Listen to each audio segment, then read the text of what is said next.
Rock it like you so.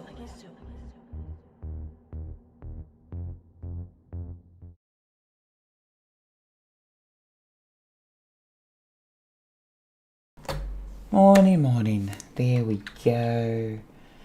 There we go. Oh dear. Get the chat up. I'm going to be trying to get your link. There we go. There we go. Let's poke needle time and stuff. Oh God, I need sleep. Right. Okay. Right. There we go. That's all good. And bear with me because this is a new way of showing chat. There we go. Okay, so now chat should be coming up when you all speak. How's everyone doing? I'm still very, very asleep. So instead of working on words this morning, I'm going to be working on the cross stitch. Where were we? Because I'll be honest, I haven't touched it in a few days. We've mostly been working on the water lines and stuff. So we're almost certainly going to need to move on to a new color, and I'm just trying to figure out what that color is. We have done all of Nessie's reflections. We've done the brown in the water. We've done... Do you know, is it time to just tackle... I think it might be...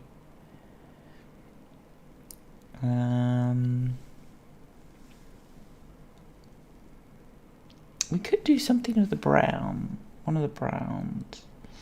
Ooh, this yeah, let's do this one here, because these are meant to be the brown reflecting.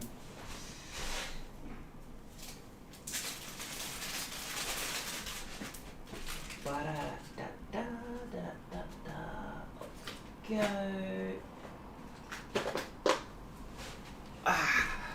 Brains getting more organized, getting a little bit more organized. I did put the stuff aside, which is good. Right, let's look at our shades of brown. We've got so many shades of brown to be working through, which is good because there is a lot of brown in this piece. Okay, so we need to look at what browns are left to pick and work from there. Fantastic. Okay, so this is going to be... So we still need... I'm just looking at this. Have we done the solid diamond? We have done the solid diamond. We're going to need a more desaturated brown. So now this brown...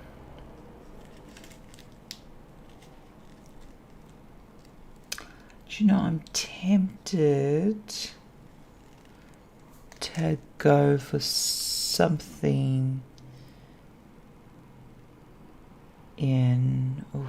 I don't want to go too much darker. Do you know, I think that'll work. Yeah, it's just picking up off the water. I do want something shiny. Yeah, let's go for 4-3-3. We'll go for that there. How's everyone been? You working on your projects? I hope you're working on your projects. As always, our goal here is 1 hour. 1 hour, that's all we need to do of productive work on whatever your current little side project or your little thing is. It doesn't have to be a ton, because if you're doing 1 hour each day, you're making progress, and that feels great. Making progress, you know. You don't want to get stun locked in your stuff. So if you can attack your thing and just make 1 hour of a difference, you know. Then tomorrow another hour, and the next day another hour, you know, and so quickly you will find it's taken up. And the other secret that a lot of people I don't think realize is when you do this kind of, I'm just going to put in an hour thinking, some days you put in a lot more than an hour.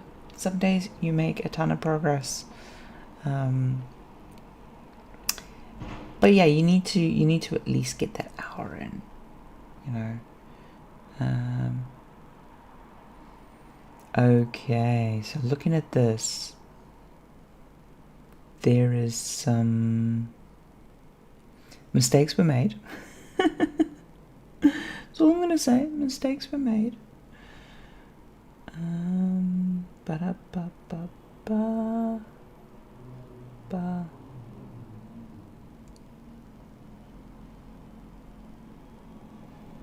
That's fine though.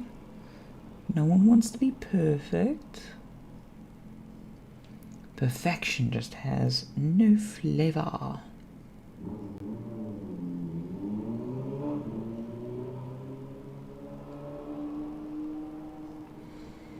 Perfection has no flavor. Okay, so we're going to be going until, where are we going? Until two dots?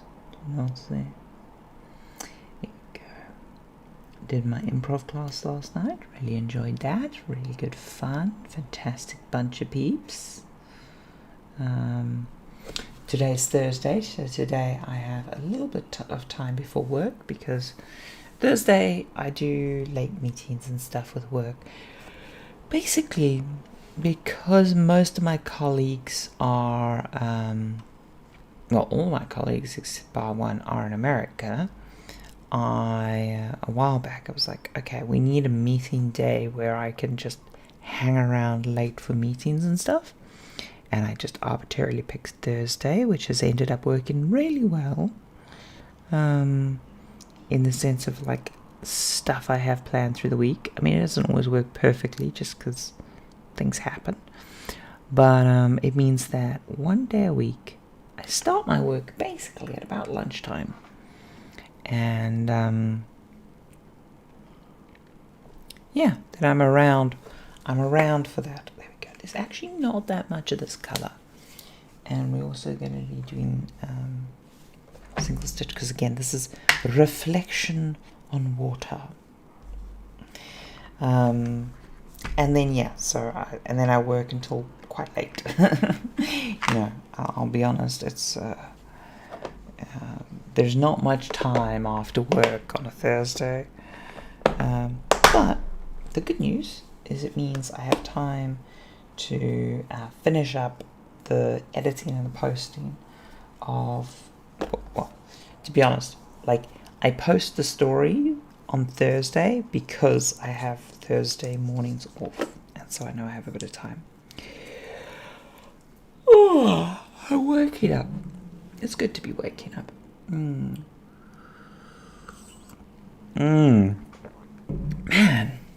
So yes, Ducky is now currently reading the draft. To catch any really obvious stuff. I am going to do another just quick pass on it. I do want to work on a visual thing for it, but I'm going to try not to block. I'm going to make sure all the word stuff's done before I do the visual thing, and then I'll do the visual thing. Because yeah, I want to make sure that does not delay the releasing of the part, shall I say. And then yeah, get that out, get part 2 out, another 5,000 words knocked, then we'll be at 10,000. Be good. Just trying to think now. at a 5,000 word pace. That means in a month we're going to be doing 20,000 odd, 25,000. So not quite NaNoWriMo pace, which is good because I'm trying to sustain it. But it is a fair pace. It is a fair pace. Also, because unlike NaNoWriMo, I am trying to edit and get something presentable.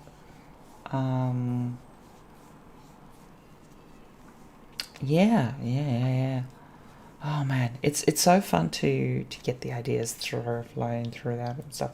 I have to admit, I'm still a bit uncomfortable because I kind of feel like words are my wife's domain. But hey, gonna do this thing because this thing's been in my head for ages. Though I have to admit, I also really want to get this cross stitch sort of nailed. At some point, we need to get the skate comic going because that's a project that's been stun locked. The skate comic's been stun locked. The sewing game code has also been stun locked for a while. So yeah, we need to unstun lock those. But this helps. This really helps because I realized I haven't touched this in a few days, and now I'm just like, yes, progress on this. Oh god, that was hilarious. I was looking at the Twitch data leak stuff yesterday. I feel bad for Twitch, I really do. I'm sure a lot of people are very stressed out. Their security team's probably having an absolute nightmare because with all the code being out there, the chances of an exploit being found pretty damn high because it wasn't just code, it was data as well. So all their special users, they do a lot of security through obscurity stuff. That's gonna be, there's gonna be more than one, there's gonna be more than one malicious actor gleefully going through that looking for exploits. Gotta be saying, I'm rather happy that we're on YouTube at the moment. I know it's a sort of self-centered me thinking, but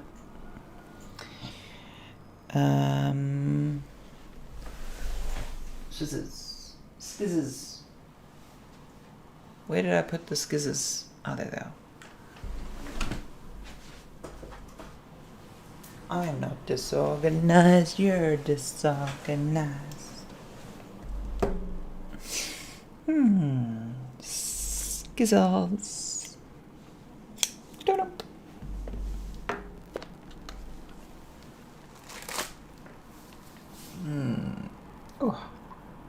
Oh wow, there's some serious next level Ivan going on there. Brains, wake up. I wasn't even up that late last night, to be honest. Because I think I was in bed by 1, which for me is early. For me, it's very early. I tend not to actually need a ton of sleep, but I clearly need more sleep than what I'm getting. Yeah, no, it'll happen. Hey, look at that. The chat thing worked. I knew it probably would work, but I'm glad. But yeah, no, they do a lot of security through obscurity stuff, so it's a thing. It's a thing they'll now have to deal with. That was funny. I'm on a Discord with a lot of people who like to talk about Twitch meta business stuff. Ahoy! Morning to you, Stu. And we were just nattering on about like implications of this and stuff. And then one of the guys was like, I really hope they don't think it's me. And it's like, well, how would they think it's you? I handed in my notice the same day as the leak was apparently got. I was like, no, mate. But he's probably going to be investigated. But he's just like, it's bad luck. Though I have to say, I have always been impressed, shocked actually, impressed at how good corporate PIs are. Because a lot of people don't realize that when people leak information, companies often, almost always, manage to track down who the leaker is. Well, okay, I'm going after a very specific. In the video games world, companies are pretty good at tracking down who the leaker is. The difference is they don't always take action immediately, and they usually just take behind the scene action, because there's also a huge difference between being pretty damn certain who the leaker is and being legally certain, as in like legally enough to take what's the word I'm looking for? Reciprocity? Reciprocal actions. Brains, words. Those things, which require a higher degree of proof. So, what they tend to do is they tend to just put the name on a list. And they tend to take deniable action. Yeah, it's the thing.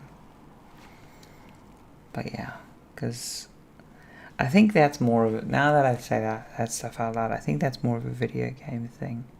Because I think also video games are just filled with more people who leak for, I don't want to say non-malicious reasons, but they leak for silly reasons, not like corporate espionage, but more just like, I know what the new hotness is. Or, I'm more important than I seem. It's like, no, you really are that unimportant, mate.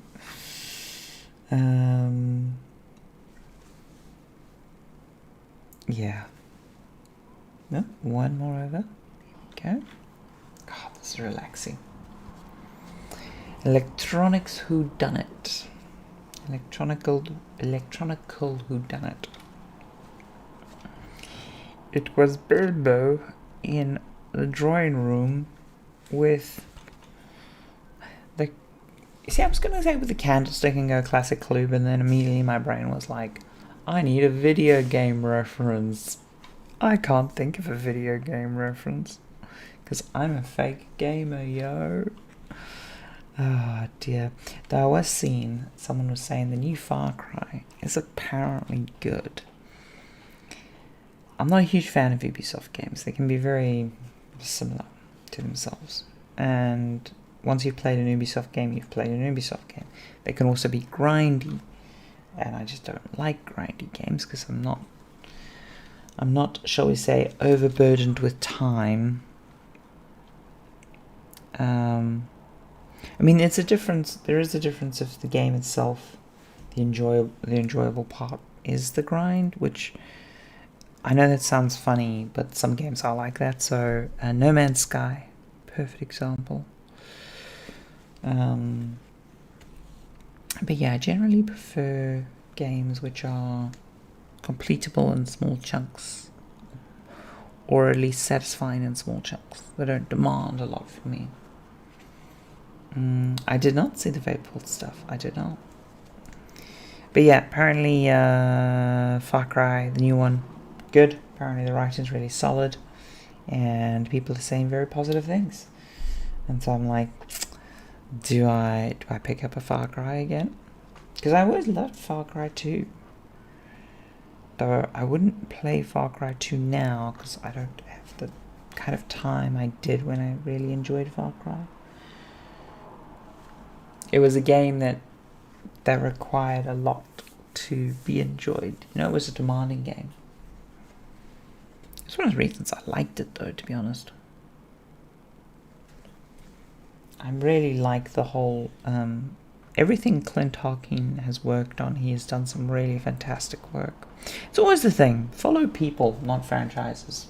Be much more happy in your film and entertainment consumption if you learn some names behind things, and you follow those names rather than franchise or IP names or whatever. Because it might be that, hey, maybe you're not a fan of Batman, but you're a fan of Tim Burton. And then you're not disappointed when all of a sudden one day bat nipples show up and you're like, okay, I wasn't looking for superhero erotica, but let's go with it. Fucking bat nipples. Do you know, a lot of people give Batman Forever a lot of shtick, but when you look at it in the light of, oh, that's what it was trying to do, it's like, yeah, it was amusing. It was fun. Arnold Schwarzenegger as Mr. Freeze was just gold. Pun gold.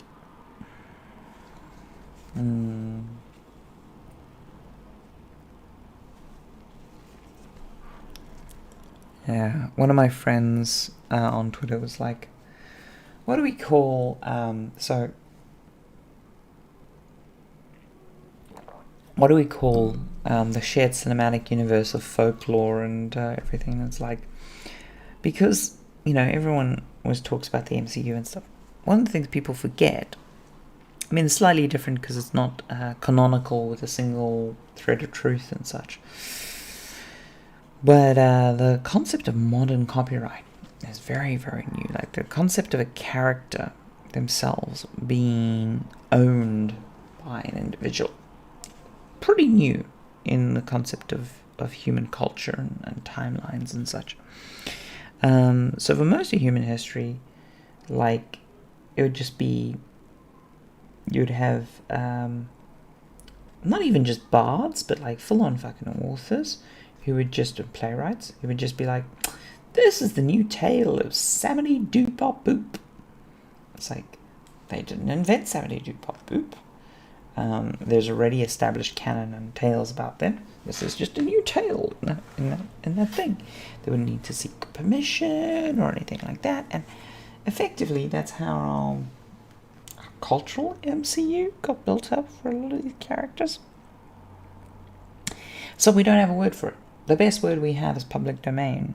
But even that it's a sterile word. It's just normal if someone's go, well, today, children, we're going to speak about how Humpty Dumpty went and joined the Vietnam War and conquered Dr. Zeus. Basically the way meme culture works and the way the internet treats these characters is a lot more in keeping with the history of how character fiction is handled, it's not until about 150 years odd back, maybe 120 years odd back, that we started really leaning into character copyright as a thing. It's like the end of the 19th century, really. Like, don't get me wrong, there was definitely copyright before then, but it was a lot more just, oh, this person has copied verbatim the shit that I worked on. And even then, the point of copyright was to enrich the public domain. Because the idea... Do you know what it is, right? Every law that has ever been written out of fear has ended up biting us in the ass.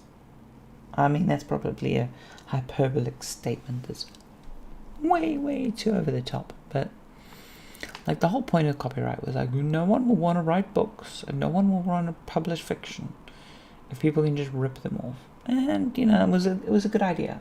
It was initially a really good idea. But it's the kind of same thinking of like, no one will want to work if you have universal basic income. It's like, yeah, you say that, but that's not what motivates people to work. I mean, motivates people to do really shitty jobs. But, sorry, when I said really shitty jobs, my brain immediately went to poop. I am 5, okay? Forgive me. Yeah, I know. But yeah, whenever people approach a problem from a point of view of, oh no, it's all gonna go wrong, I feel like we write shitty laws and we do shitty policies rather than basing it on people's aspirations and desires. Aspirational laws. Though now that I say that out loud, maybe I'm just full of bullshit. I'm trying to think of a single law that wasn't written in fear. Maybe just all laws are written in fear.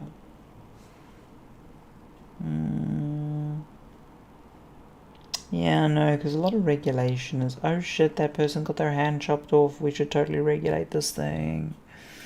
Or, oh no, my children started glowing in the dark after they ate that radioactive sludge, maybe we should regulate this thing. Okay, so maybe I am full of bullshit. Sounds like I'm full of bullshit. That's fine. You need to work through these things and figure it out in your head. And sometimes you have to verbalize these thoughts or write them down because your head is... it's actually really interesting. The way you conceptualize thoughts. Like, so often people have talked about, oh, what if we could do telepathy? Turns out telepathy would suck. Because you don't know what you're thinking until you have acted on it. I know that sounds really strange, but the very act, and we have like pretty decent science on this, like not rock solid science, because the brain is still an area we work on a lot. But you know how like when you're doing a piece of art, or when you're thinking about a story, or when something's just in your brain meets, it's perfect, because it basically is operating on dream logic. You go like, I shoot the clown, and your brain just moves on. Clearly, you shot the clown. But now, if someone says to you, "What did you shoot the clown with?" then immediately your brain rapidly invents and go, "With a crossbow. Where did you get the crossbow? From the elephant." And stuff sort of falls apart. But then also like you don't sort of examine something. You're like, I'm going to draw a unicorn riding over a bridge and then curb stomping a dragon. You know, that's like a thing I'm going to draw. And your brain is focusing in on the concept. Maybe you're thinking, oh, I'll make the hooves really fluffy or whatever, and da-da-da. But it's this disparate things, and sometimes you'll have two completely conflicting things in your head for different parts and whatnot, because your brain is very parallel in how it thinks. It's all about possibilities. It's all about different neural clusters, basically going, I've got this idea, I'm running with it. And it's trying to avoid making a decision because it's trying to keep its options open, because you're in that creative open space. The moment you have to say this thing out loud, or the moment you have to type it or anything like that, especially more than anything, I would say typing or verbalizing, because those are very linear, whereas like putting paint to canvas isn't a linear process, it's parallelizable. And this is actually important when you talk to people who talk about like managing creativity and things like that, because there are ways with certain mediums to lean into the randomization and parallelability of your brain. But yeah, no, the act of typing or the act of verbalizing takes this wonderful ball of thread that is your thoughts, and it strings it out into a single line of consciousness, and it goes, oh, that's what she means. And then the hilarious thing is, if you think back to what you were thinking, you can then draw a linear line, but the road to which you arrived on your thoughts is paved in reverse. It's like, of course I picked the blue thing because that morning I had seen a robin outside of my window and I thought about Batman's nipples. You know, we invent justification for our lines of reasoning. And there's really good psychological studies where they basically prove this. So it's really kind of fucked up. It's really, really kind of fucked up. So telepathy would never work because telepathy, I mean, I won't say it will never work. Maybe it will, but it's not what people want. It's like even the thing where we've done people who are paraplegics and we've got them to write words with their brain. So the way we got one chap to write words with the brain is they hooked him up with some invasive BCI and they were like, okay, you are going to think about writing the letter that you want to type with your hand, and as the person thinks about moving their hand, which they can no longer move because they're quadriplegic, their brain goes through the motions. And that worked pretty well, but they're thinking about writing individual letters. Turns out they had some problems because thinking about writing the letter M and the right letter N, very similar in shape and hand movement. So they're like, well, what if we come up with a slightly twisted alphabet? And they came up with a variation in the alphabet. Now, when you think about writing this shape, the computer will write the letter. So they came up with a new distinct list of shapes, and that drastically improved the performance of the system. But at the end of the day, to write on the computer with the brain, the person was performing the act of mentally writing with their third hand, shall we say. And I think that's obviously like a really crude version of it, and as we improve we'll come up with better versions, but I think any version we come up with will essentially be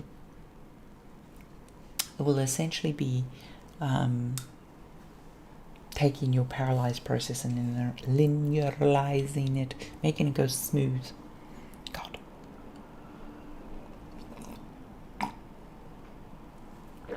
My brain trying to find words.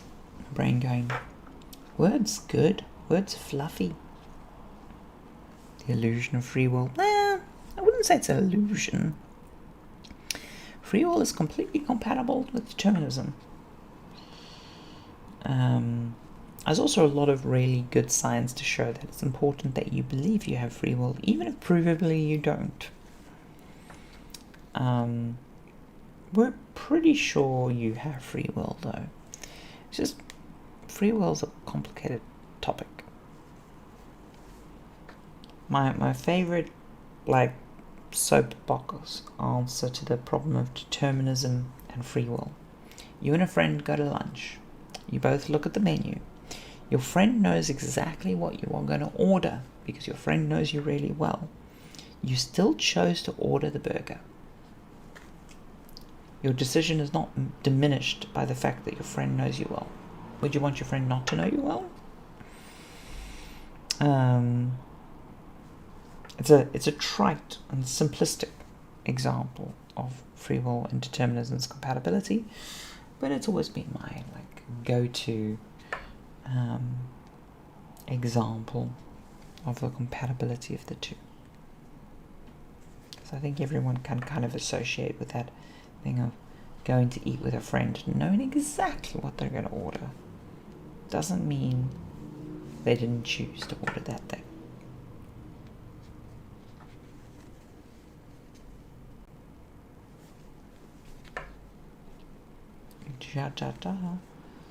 I've overcommitted on this line. I need to back it up. Okay. Back it up. Back it up before we run out of thread. Been really loving how neat these sections have been, so I don't want to ruin this trend of beautiful crisp backstitching. Gonna keep it going. Oh, Steam's blaring at me. I need to update. I need to delete all traces of Descartes. Do you know? Oh wait, I was going to say something and then I realised I can't say it. I was going to say it's nice to be out of Sony because now, in the games industry, because now I feel like I can speculate with the rest of you about things like Decade. And I'm like, can I though? Because I just realised things. But I definitely have less day-to-day exposure to that stuff than I used to. Damn it, I definitely have more, but you know what I'm going to do? I'm going to secure this thread just because we're going to go for the clean backstitch and we do have a ton of this colour to use up anyway, so we'll just use it up. I mean, I'm not going to be wasteful, but I just really want this backstitch to be nice and neat. And I'm probably overestimating the amount of thread I have left anyway.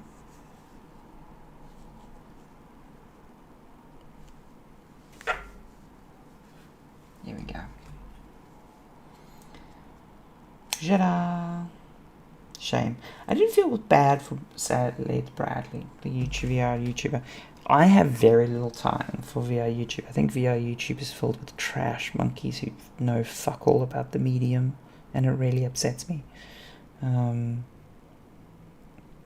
it's just because there's a lot of people who don't work in VR, and even if they've made maybe some VR games in Unity or whatever, they're not actually familiar with how a lot of the tech developed, a lot of the players.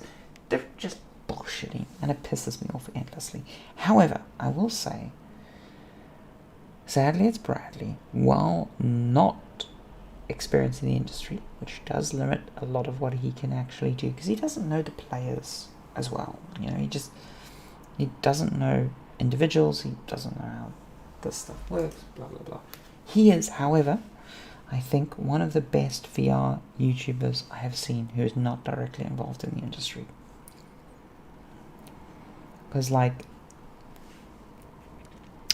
you go to like the tested guys, and yeah, maybe they don't talk about VR as much, but they, at least as tech journalists, have a lot more established tech journalists, that is, a lot more sort of embedded experience with this stuff. And the tested guys, to be honest, are a bit more savvy with a lot of these things. But anyway, having said that, I rate Sadly It's Bradley quite highly. I have a lot of time for his videos, his speculation, his channel, and yeah, a lot of respect there. When I first saw him, I was like, but yeah, then I was like, no, this kid's legit. He's doing his research. He's yeah, no, 100%. I have a lot of time for Sadly It's Bradley, but he did his prediction thing, and I think his prediction thing is pretty good predictioning. Pretty good predictioning. The sad thing is, and I think more than most, I think his predictions are on the nose or whatever. But the sad thing is that most predictions that are reliable from analysts and shit are just disguised leaks. Whether it's intentional leaks or just unintentional leaks, they're just leaks. They're not actual inference. I think he's doing a really good job inferring what the future could be, but he is still inferring it. He's not operating off insider information. Which, you know, good on him, because operating on insider information is illegal. Well, illegal for purchases and stuff. It's not illegal for journalism. But you know, it's not a thing, because people don't realize that a lot of this shit that affects a product launch or whatever is not even technical. It's just some bullshit corporate politics, or some management chain, or someone got Oreos in their cereal that morning, and they're like, "Mah!" It's not. Companies are filled with people, and people make a lot of very irrational decisions. And knowing the people is almost more useful than knowing the technology, because if you're working on a console, say, you will literally be in meetings even as close to a year out from the console launch. Now, to give you context, at a year out, consoles are already being manufactured. That shit's already coming off the line and things like that. Things have been spec locked for ages, blah, blah, blah, blah, blah, blah. People are still saying, at launch, we are going to have XYZ. At launch, XYZ did not appear because such and such a team was just really overworked, or such and such a person did not really believe in the feature, so it never really got implemented, or such and such a thing happened because a certain developer asked for it but then never followed up on it, and it languished, and da-da-da-da-da-da. These things happen.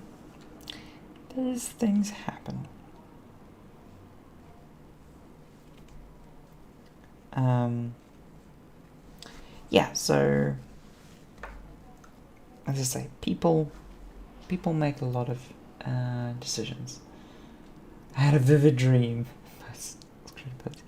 Because so in tech, I think one of the places that people have gotten so used to leaks, for example, is with hardware. And one of the reasons for that is because there's been workers in Asia who've basically been on the manufacturing line or have been in quality assurance or something, and they're basically just telling you what they know, and they're pretending that it's inference. They're pretending that it's like, well, I read this, or I dreamt this, or da-da-da. Wouldn't it be cool if? You see the same sort of thing all the time on anime forums or whatever, where someone says they haven't read the manga and they're just theory crafting, and it's like, nah, yeah, you just totally read the manga and you're just bullshitting because you're trying to look like you're predicting this. As I said before about the whole PI thing and video game IP stuff, some people just like to think that they're more important than they are, and they use knowledge of this stuff to boost. But yeah, I hope he gets more. I hope he gets more opportunity to do cool VR stuff, because he's someone who genuinely is interested in the topic, doing the research. Thank fuck. Yes, as someone said in a critique post of him, he's not an optics engineer, but he's reading up more on optics than most VR devs I know. To be fair, very few people working in VR actually understand optics. It's a handful of people who mostly working on optics or things very tangential to optics, not objects.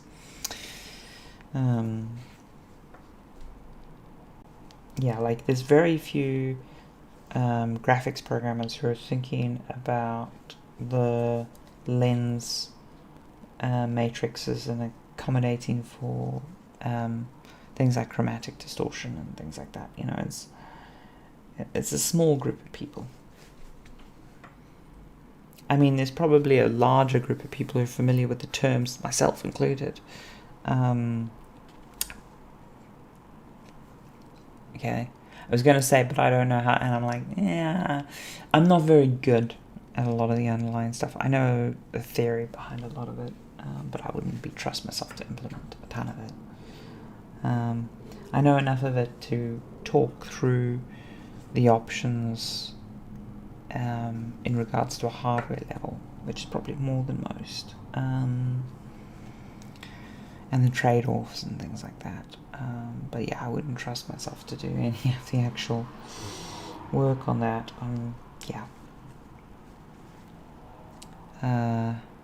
technical consultant level, shall we say. Gonna have a interesting chat about it, but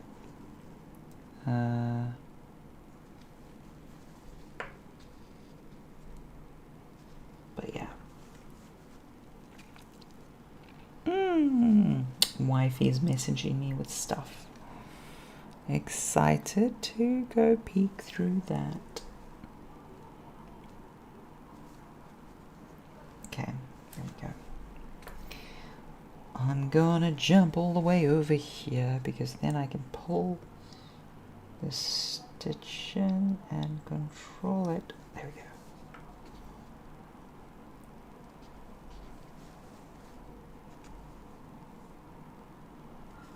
Nice and neat. Neat and tight. How are we doing for time? 1:15. We're doing well. We're doing well. But yeah, no, I'm also really glad that he is now working with Thrill on the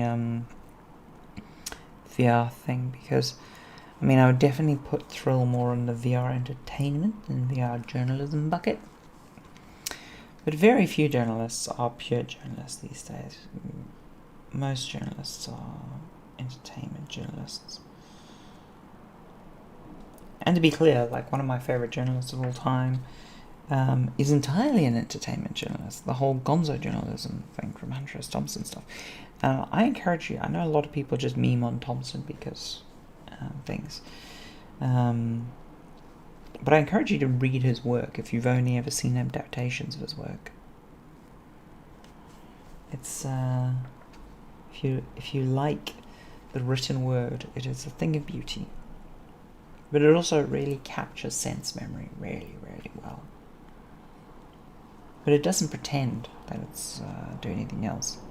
It's like so much tech journalism is masturbatory in its delivery, where it's like they're talking more about the trade, they're talking about the surrounding shit. I mean, I include myself in this. I include myself when I'm talking about this stuff, because it's very hard to separate. And to be honest, if you just talk about the technical material, you don't actually have that much to talk about, is the other problem. You need the content. Crap. Got 3 squares left. Maybe we make it with that. What do you say, chat? Do we risk it?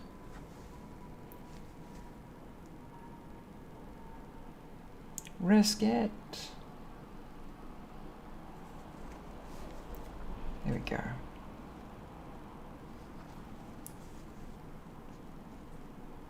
Oof. Okay. Yeah. No. We're gonna have to.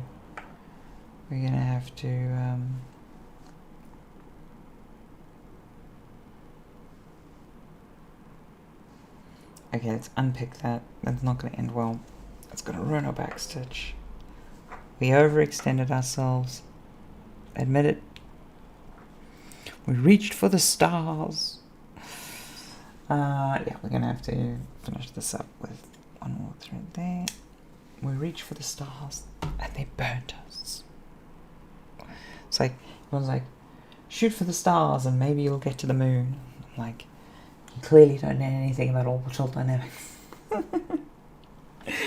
Well, I mean, neither do I, at least not past Kerbal. God, wasn't that a good game? Kerbal is fantastic. There's another perfect example, by the way, of Follow the People. Kerbal 2 has not been worked on by any of the original devs.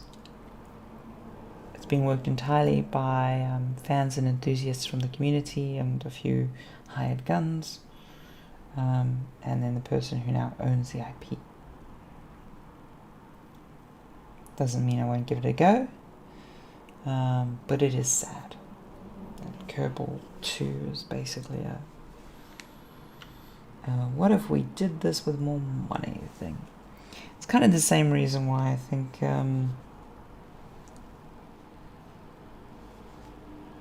sorry, I'm just trying to... It's kind of the same reason why I think the C++ version of Minecraft, which I really wish had become the canonical version, didn't really become the canonical version because it wasn't Mojang working on it. It was, oh god, my brain's going to short circuit. UK game studio up north. Really good studio, actually. They do a lot of port work. Anyway, it was them. And because it wasn't the original creator or the original team, it was also not the driving force of the product. So the driving force of the product is still the Java version. Because if it was the driving force of the project, one of the things that would have happened, I guarantee you, they would have been like, how do we make modding work? Because modding is such a big part of the community. But because they were like, we don't need to because the Java version is still there.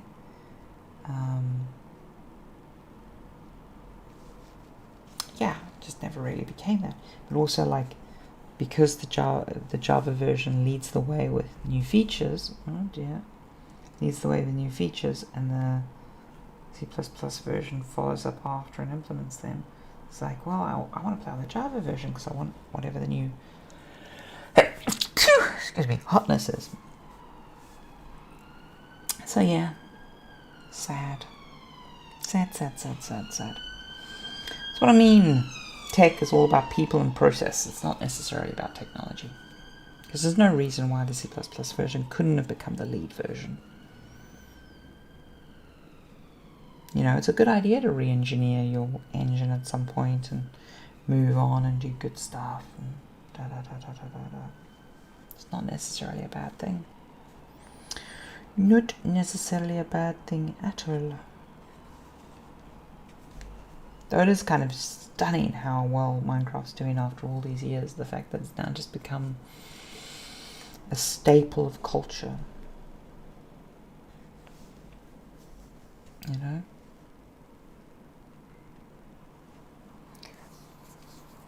Man, this is kind of infuriating because I now have this super long piece of thread. And I'm like, really?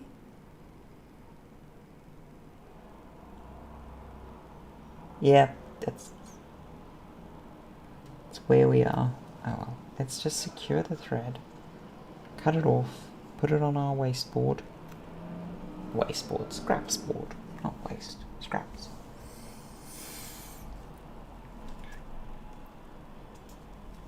There we go.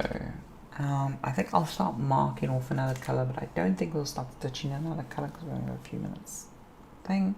As I say, today is my start work late day, so I don't have to run immediately, but I do want to go off and get some stuff sorted off stream, and I think it's a good thing not to just burn this time on stream, even though I am being productive. It's a good thing to keep it consistent, I think, shall we say?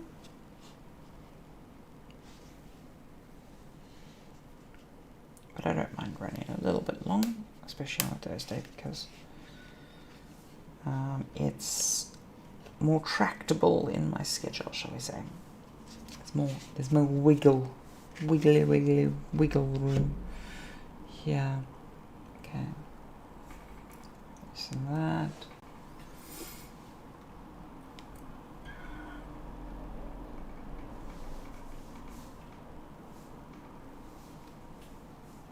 Okay. Some colours on there, aren't there? Sorry, just looking at the particular mix of colours that we're looking at there. This is Vertex's snack tray. Nah, he's not allowed it. Poor little guy got himself into trouble as a kitten on a thread, and so we've constantly joked about it. Yes, we've joked about the fact that one of our cats almost died because it was a very traumatic experience, and we love them dearly. Right. So I think that's all of the non-blue water done, which is fantastic.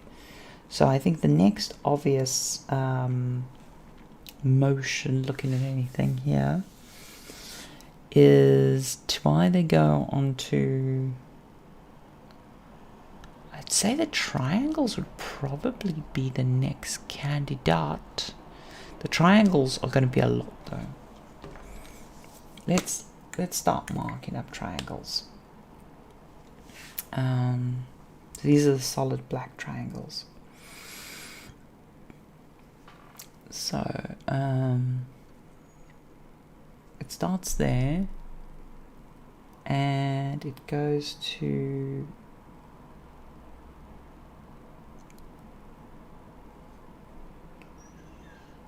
there.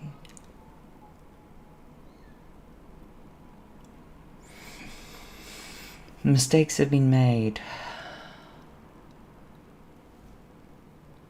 Mistakes have been made. Huh.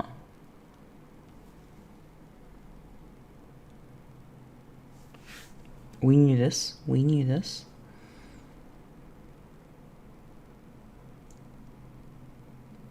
We've got to correct for these mistakes. That's fine. I always knew when we came to this, it would be fixing a bunch of mistakes. That's fine. We always knew this would be the case. I think these mistakes, by the way, will be fine. I think we will be able to recover from them, no problem.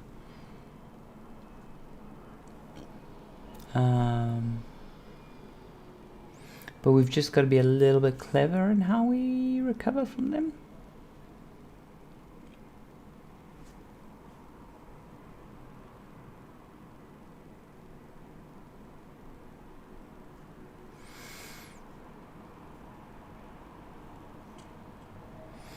Because, yeah, there's just been some shifting off-center stuff that we'll need to...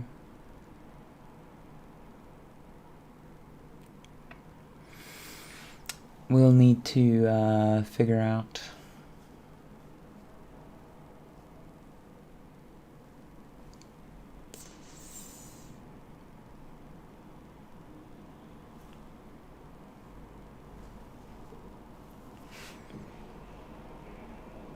As long as this ends up looking the right sort of shape, we should be okay.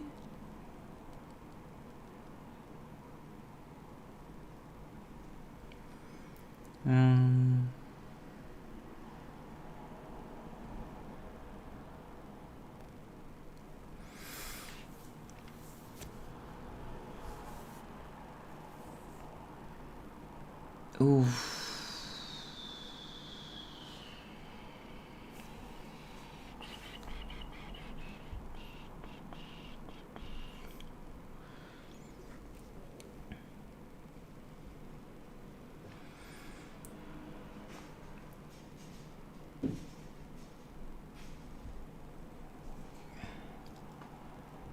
Going there. See, this is where you start to get confetti eyes and you're like, how does all of that link up? How does all of that link up? I think, yeah, there's a solid. Some steps, one step over. 1, 2, 3, 4. Fantastic. Okay, I think we fixed that. I think we fixed that mess. Like, we've planned out how to fix that mess, and I think that mess is now accounted for. And now we're back in relatively stable terrain. Yes, we're back into relatively stable terrain. So now I think I'm going to attack this rather than with a sweep and mark strategy. I'm going to attack this with a pointillist, which is slightly more dangerous, but I think because I've got some solid reference points, I should be okay.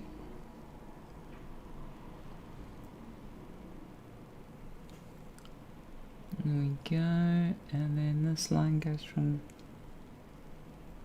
there to 4-step.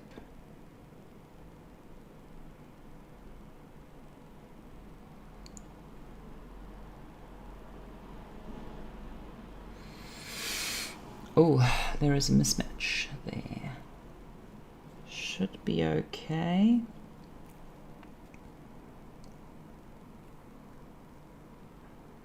I see what's happened.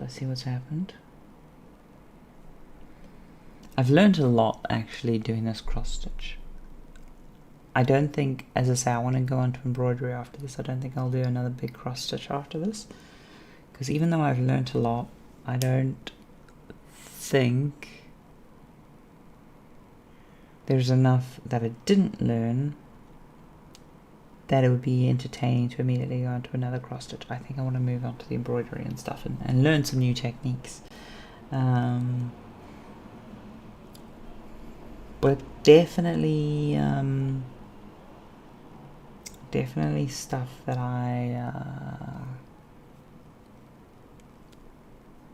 stuff for the old brain pan. That's the 90 line.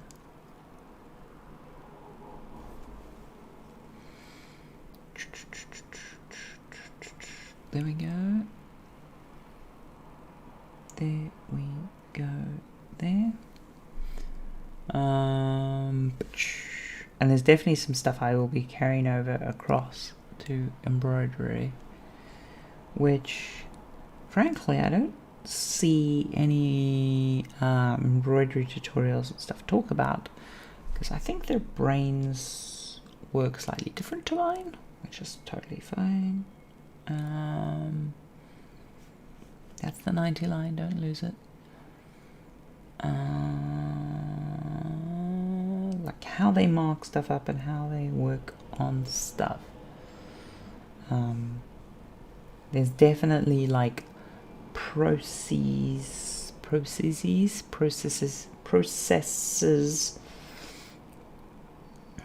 that they just don't work how my brain works.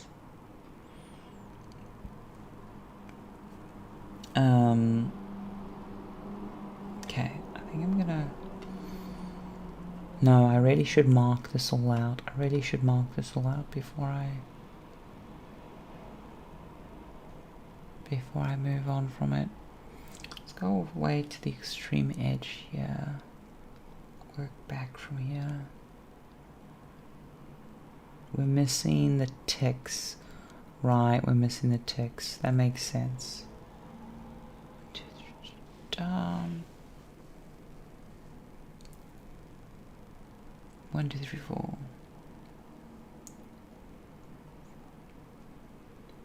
3.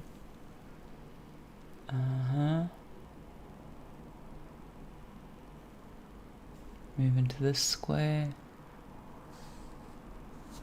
I think one of the things is a way a lot of people seem to mark things up doesn't seem to align with thread planning, from what I can tell. From what I can tell, the books I've read have used counting techniques and methods which don't account for... Oof. That's just wrong.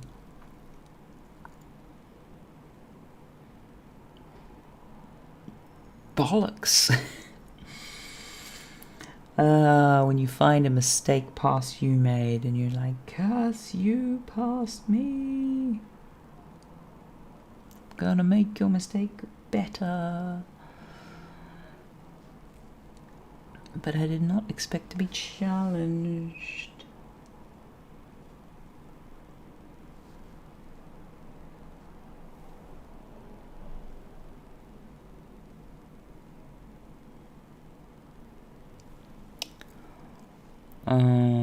yeah, the wood was one of the areas I just lost peace. I know it's one of the areas I lost peace, and I was like, this is why I started marking stuff up, by the way, was this wooden area, because it's just got a confetti bomb. The way that I've seen a lot of people work is they tend to work in these squares, and they tend to just look at the particular square they're working on, very narrow view, and they tend to they've got a lot of techniques for keeping multiple threads going and switching between working on different colors at a time. And I can see why.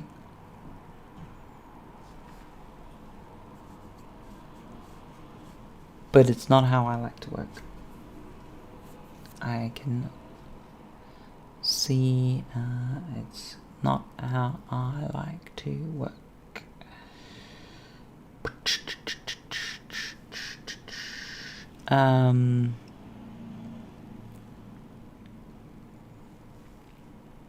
There.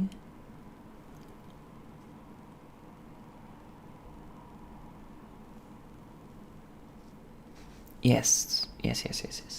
Oh, past Claire, you did actually know what you were doing. You weren't perfect, but you did know what you were doing to a greater or lesser degree. Multicolor markers for the win. Okay. Wait, just double check the shadow of the fish. The shadow of the fish does not have any thingamajiggies on it. It does not. Fantastic. And that section there does not have any thingamajiggies on it. That's all heart. Fantastimo.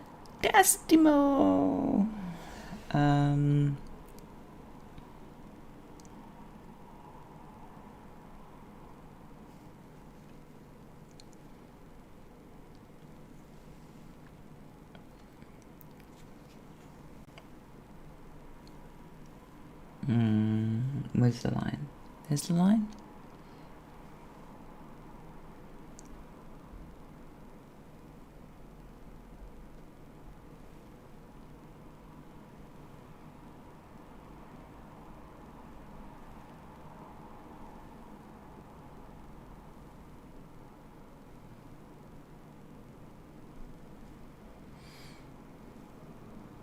There we go.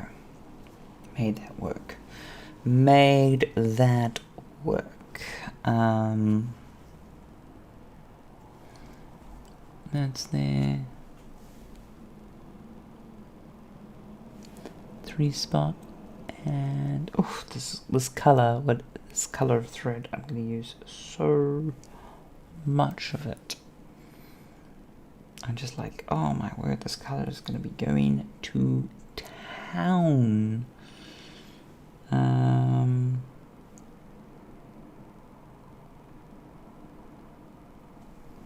Is that the middle of the block? It is the middle of the block. 1, 2, make a shoe, 3, 4, blah blah blah. Right. That's all there done. Okay, then we come to this lovely red marker. And we go all the way down to there. Okay.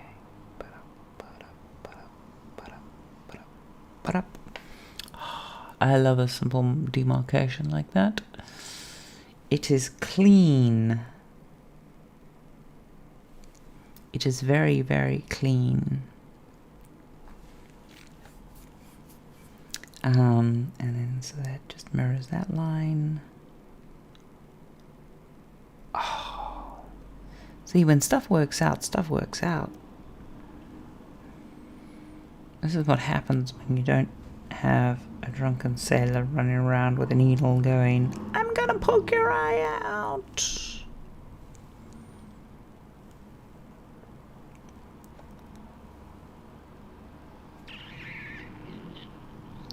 Bollocks. There we go. That's what we're going to do with that. I just noticed this morning I made a slight demarcation mistake, but I can cover that up nice and quick. It's literally 1 square. It's fine. It's fine. Right.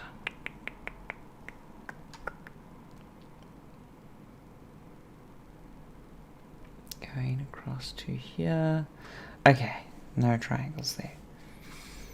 Then, oh god. Sorry, I was a little sick in my mouth there for a moment, just looking at how much marking there was in that particular area. I'm gonna come to that area last.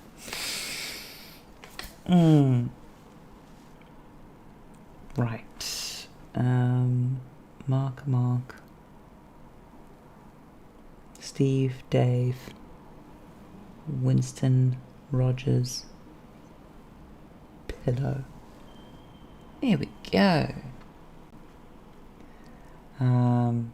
There is a hell of a lot of X's there.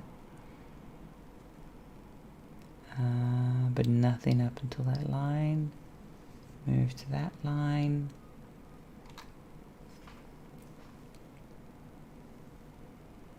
One, two, three, four. Open. Up, please. Now. Ha, there we go.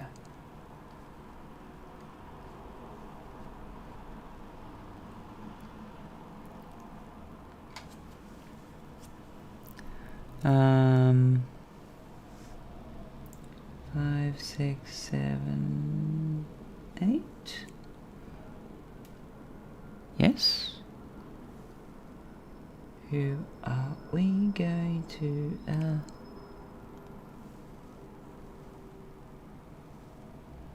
assassinate? There we go.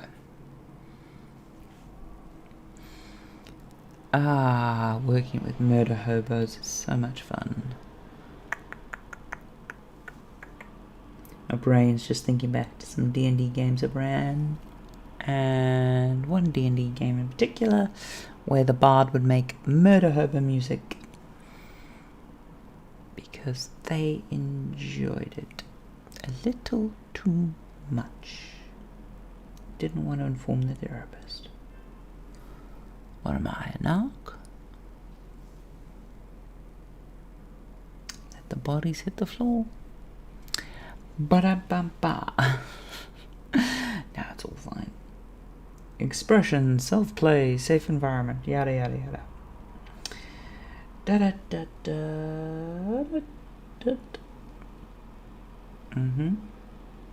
Did. Yes, Your Honour, I did totally recognise the crime scene. From where, Your Honour? Theatre. Well, no, Your Honour, in theatre they hadn't quite disemboweled the person like that and strung their limbs, but we had concepted it. We had conceptualized it. Well, technically, it never was performed anywhere. It was theatre of the mind. Well, yes, it was documented. Well, at least when Steve remembered to take notes.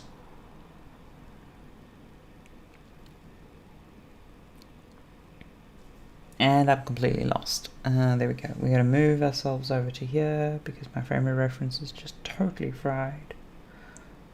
Go. Dotty dot dot dot dot dot. Okay, 2 skip and then 2 down. 2 skip and then 2 down. There we go. 1, 2. Loop around the square.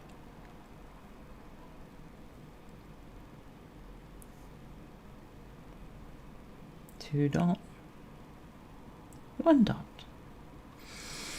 Oh my god, there's going to be so... See, this is... I really like when I've marked this much area, because then what will happen, and this might happen off stream, is I'll be watching a show or something. Okay, let me get my cross stitch, and then I don't have to think about it, because I don't have to be at the computer or have my phone out referencing the pattern, and I'll just tear through all of this, and I'll be like, yes!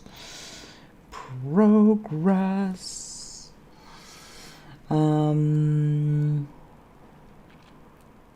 Okay, don't get lost. You're getting lost in the swim. You're getting lost in the swim. There's the line. There's the line. There is the line. Here comes the boy. One, skip three, three of my own.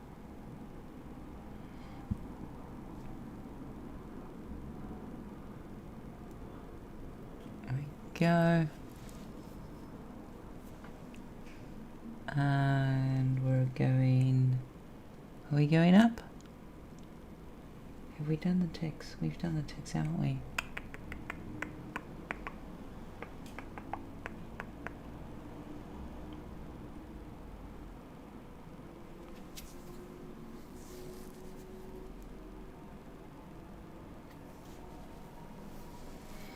There are mistakes in this area that I have to account for.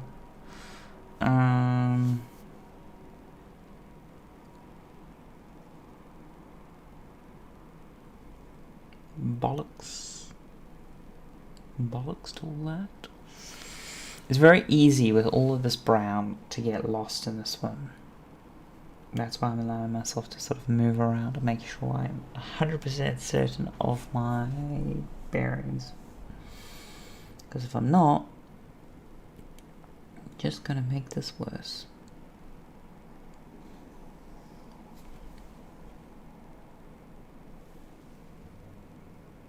I just made it worse.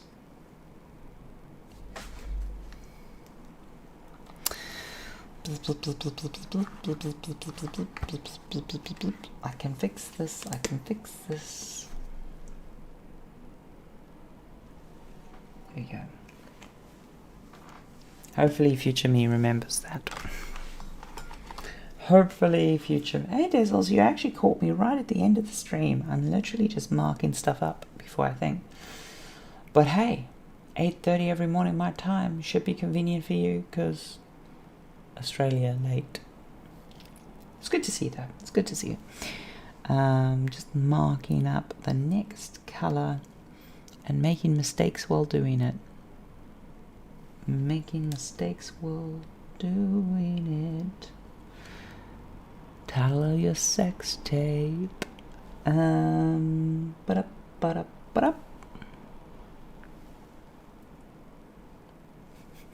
Oh God. Sorry, my brain is now directing.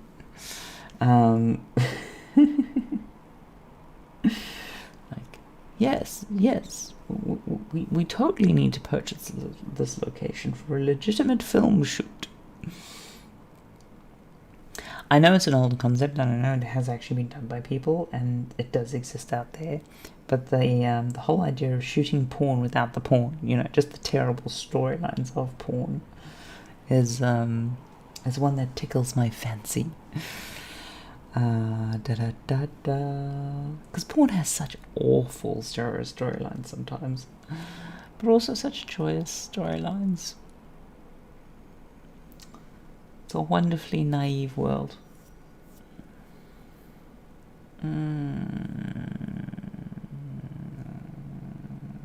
Dunk.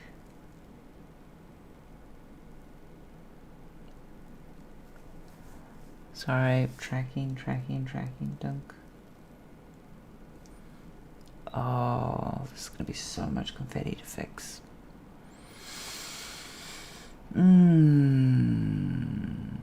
I'm pretty sure that there is a solid dunk area, but I'm not certain.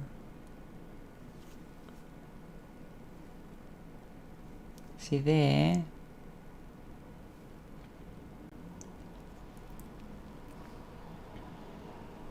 No, you see that is actually a different color.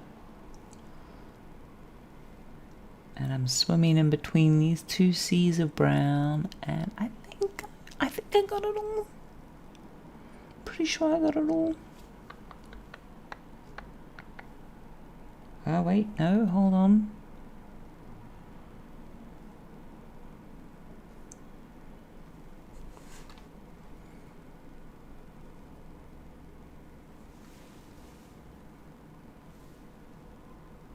I got enough of it. Can mark that. Twitch 4 minutes ago reset all stream keys. Lol. Did that kill streams midstream? It probably would, wouldn't it? People have been burning the midnight oil at Twitch, I am sure. I am very, very certain that people have been in rather a bit of trouble at Twitch. Okay, I think we have, if not all of this particular color marked out, enough of this particular color marked out, and when we do it, we'll be like, we missed the spot. Okay. Then, bloody-tastic. That is, where's the needle? There's the needle. That is where we are going to wrap it, folks. Really should write some tests before giving my code. You're working for Twitch now, Dazzles.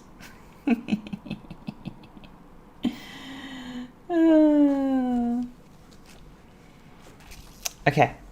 Before I leave, I should show you guys all where we go. So this is where we are. Cute little Cthulhu. What we were working on today is the little dark reflections in the water. Yeah. Yeah, there we go. Yeah. Little dark reflection there. Little dark reflection. Whoopsie. There. Just. Focus. There we go. And we've just demarcated. You can see all that green.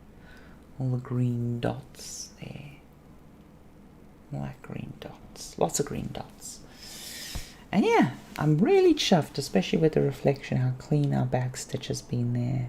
We've been keeping it really nice and crisp, as opposed to up here, some of our mess. But that was also the first thing I cross-stitched on this particular pattern, and there was a lot of confetti to work through. Yes! Just working on my Twitch bot. Ah, yeah, you should write unit tests. You definitely should write unit tests. Yes. Twitch. Fantastic. Okay. That, darlings, is where we are going to wrap up for today. And I will see you all when I see you. Which should be tomorrow. Because tomorrow's Friday. Yes, tomorrow. See you tomorrow at 8:30 British time. Okay. Till then, I hope you've spent at least an hour today on one of your projects. If you haven't spent an hour today on one of your projects, find something. It doesn't have to be the exact project you're working on. It could be starting a new project. Just an hour. Just put in an hour on that thing. So it's not 0 day. Okay. Well, take care, everyone. And be kind to yourself. Rock it like he's doing.